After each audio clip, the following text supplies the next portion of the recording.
Hello everyone, कैसे हैं आप लोग। उम्मीद करते हैं बहुत बढ़िया होंगे, बहुत ज़बरदस्त होंगे। भाई साहब, इस बार तो बिहार पॉलिटेक्निक का जो एग्ज़ाम था ना, समझ लो वाकई में लेवल का था। मैं इस बात से बिल्कुल भी डिनाई नहीं कर सकता हूँ, मैं एकदम अग्री कर रहा हूँ, सहमत हूँ कि बिहार पॉलिटेक्निक का पेपर लेवल का था, उसमें कोई डाउट नहीं है ना। यूपी पॉलिटेक्निक का पेपर बहुत ठीक ठाक नहीं आता है, मतलब बहुत लेवल का नहीं आता है, मॉडरेट लेवल का रहता है, इजी लेवल का रहता है। लेकिन जो लोग यूपी पॉलिटेक्निक को आधार बना करके तैयारी कर रहे थे, उनका भैया तो दिक्कत हो गया। क्योंकि भाई लेवल के सवाल आए, इंटरमीडिएट के काफ़ी सवाल आए बिहार में, और इतने अच्छे अच्छे सवाल आए कि मतलब पढ़ाई से, मतलब इस लेवल की पढ़ाई से और वो एग्ज़ाम के लेवल से कोई मतलब वास्ता ही नहीं था। बहुत कम आपने सवाल करके आए, मुझे पता है ना। क्योंकि लेवल बिल्कुल ही ज़्यादा बदल दिया था बिहार पॉलिटेक्निक में। बट आपको परेशान होने की ज़रूरत नहीं है, मैं आपको एक बात हमेशा बताता हूँ। हालांकि इस बार हमने स्पेशल बिहार पॉलिटेक्निक को बहुत ज़्यादा नहीं पढ़ा पाए हम लोग, क्योंकि आईआरटी का एग्ज़ाम लगा हुआ था। आईआरटी एंट्रेंस एग्ज़ाम जो इलाहाबाद में है ना, और इसका भी लेवल समझ लो एकदम बिहार पॉलिटेक्निक के टक्कर का होता है, बहुत हाई लेवल का आता है। और इस बार आईआरटी का लेवल भी बहुत टफ आया था। ठीक है, तो हमने तो बिहार का बहुत ज़्यादा इस बार नहीं पढ़ा पाए बच्चों को, है ना। लेकिन पढ़े हैं बच्चे, काफ़ी पढ़े हैं, है ना। लेकिन फिर भी मैं बताता हूँ आपको कि आपका पेपर हमने देखा, काफ़ी सारे क्वेश्चंस मेरे पास आए, और काफ़ी सारे बच्चे कॉल और मैसेज किए कि सर जो लेवल था बिहार का पूछना नहीं है, वाकई में लेवल था। तो एक बात समझ लेना बेटा, अगर पेपर लेवल का आया है तो सबके लिए आया है। अगर एक रेस में 100 घोड़े दौड़ रहे हैं, ठीक है, ध्यान समझ लेना, और सबके फील्ड में क्या है, मतलब जिस फील्ड पे घोड़े दौड़ रहे हैं वहाँ पर काफ़ी सारे खुरदरे पत्थर रखे हुए हैं, गो बड़े बड़े पत्थर रखे हुए हैं, है ना। वो 100 घोड़े हैं तो 100 घोड़े में से कौन जीतेगा। सर पत्थर तो 100 लोगों के लिए, 100 घोड़ों के लिए, है ना। यानी परेशानी सबको होगी, सारे घोड़े धीरे दौड़ेंगे, कुछ घोड़े लड़खड़ा के गिर जाएंगे, कुछ घोड़े धीरे धीरे चलते चलते वहाँ तक पहुँच जाएंगे, है ना। समझ रहे हो मैं कहने का क्या प्रयास कर रहा हूँ। मैं समझाने का प्रयास ये कर रहा हूँ कि सभी घोड़ों को परेशानी होगी उस रास्ते में दौड़ने में, उसी प्रकार सारे बच्चों को परेशानी हुई होगी पेपर को हल करने में। तो पेपर लेवल का है, पेपर लेवल का है, तो भाई क्या होगा, कट ऑफ भी उसी के हिसाब से बनेगा, है ना। तो कट ऑफ भी आपको बता देता हूँ, परेशान नहीं होना है। अगर रिजल्ट की बात करें तो जहाँ तक मेरा उम्मीद है, जहाँ तक मैं बताऊँ आपको, तो रिजल्ट आपका 20 जुलाई से लेकर के 20 जुलाई से लेकर के 25 जुलाई के बीच में आपका रिजल्ट आ जाएगा। 20 जुलाई से लेकर के 25 जुलाई 2024 तक आपका रिजल्ट आने का मैक्सिमम चांस है। क्योंकि आपको पता है कि जो आपका, हाँ बिल्कुल, जो आपका एग्ज़ाम हुआ, हाँ जो एग्ज़ाम हुआ कब हुआ था, 22 जून को हुआ था।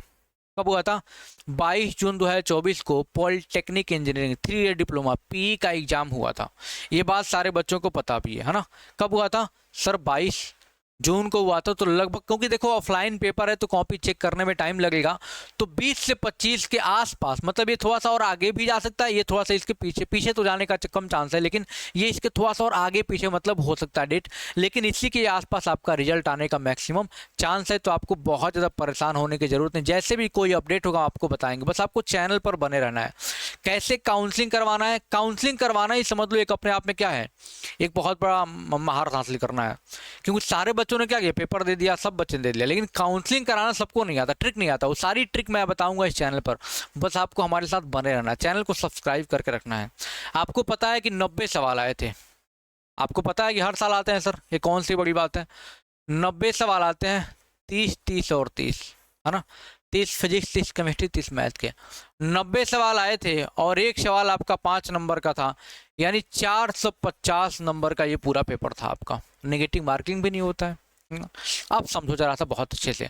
अब कट ऑफ के बारे में अगर मैं बात करूं बेटा, अगर कट ऑफ के बारे में बात करूं, जो भी बच्चा 35 प्लस, जनरली मैं बता रहा हूँ आपको, कोई मैं, लेकिन रैंक आएगा तो और अच्छे से इसको मैं डिस्क्राइब कर सकता हूँ, है ना। रैंक आने के बाद, क्यों, कैटेगरी कई चीज़ों पर डिपेंड, सॉरी रैंक कई चीज़ों पर डिपेंड करता है। आपके कैटेगरी पर ओबीसी हो, एसटी हो, बीसी हो, है ना, ये जनरल हो, ईडब्ल्यूएस लगाए हो, है ना, उस पर डिपेंड करता है।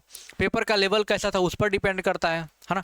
कौन सा कॉलेज, कौन सा ब्रांच लेना चाहता है उस पर डिपेंड, कई सारी चीज़ों पर कट ऑफ डिपेंड करता है। लेकिन जनरली बताऊं, जो भी बच्चों 35 से 40 के आसपास सही कर रहे हैं वो एकदम सेफ हैं, वो एकदम सेफ हैं भैया। क्योंकि देखो पेपर लेवल का है तो कोई दिक्कत वाली बात नहीं है। लेकिन जो बच्चे 45 प्लस में हैं उनको फर्स्ट राउंड, क्योंकि कई राउंड में काउंसलिंग होता है ना, तो उनको फर्स्ट राउंड में मिलने का मैक्सिमम चांस है। फर्स्ट राउंड में ही उनको मिलने का मैक्सिमम चांस है, ये बात ध्यान रखना। यानी कि आप 35-40 भी किए हो ना 90 में से, क्योंकि लेवल के सवाल आज से नहीं आ रहे पॉलिटिक, बिहार पॉलिटिक में काफ़ी 4-5 साल से मैं देख रहा हूँ लेवल के सवाल आते हैं। ठीक है, तो आप लगभग 35-40-45 के आसपास हो तो आपको बिल्कुल घबराने की ज़रूरत नहीं है। 35-40 भी तो आपका पूरा ये सेफ स्कोर है, आप सेफ हो, कोई दिक्कत वाला। लेकिन हाँ, चाहोगे सर मुझे पटना वाला ही मिल जाए, है ना, यानी अच्छे अच्छे जो कॉलेज है वहाँ पर मिल जाए तो थोड़ा दिक्कत होगा, बट आपको कहीं ना कहीं अच्छा ठीक ठाक कॉलेज आपको मिल जाएगा, उसमें कोई दिक्कत वाली बात नहीं है। लेकिन जो बच्चे 45 प्लस हैं, 50 प्लस हैं, उनको तो सोचना ही नहीं है, बहुत ठीक ठाक आराम से उनको कॉलेज और ब्रांच मिल जाएगा। और बहुत सारे बच्चे 60 भी क्वेश्चन सही करके आए होंगे, मुझे पूरा भरोसा है ना, लेकिन बहुत कम, समझ रहे हो। तो ये आपका कट ऑफ रहने वाला है, बहुत कम कट ऑफ जाएगा, ज़्यादा परेशान नहीं होना है। और रिजल्ट के बारे में मैंने बता दिया। आपको कोई और भी जानकारी चाहिए कमेंट करिएगा, हम उसका आंसर देने का प्रयास करेंगे। और जो भी नए बच्चे आ रहे हैं चैनल को सब्सक्राइब जरूर करिएगा, क्योंकि आपको पूरी काउंसलिंग की जानकारी हर एक चीज़ मैं आपको यहाँ पर चैनल पर दूंगा, ताकि आपको कोई दिक्कत ना आए।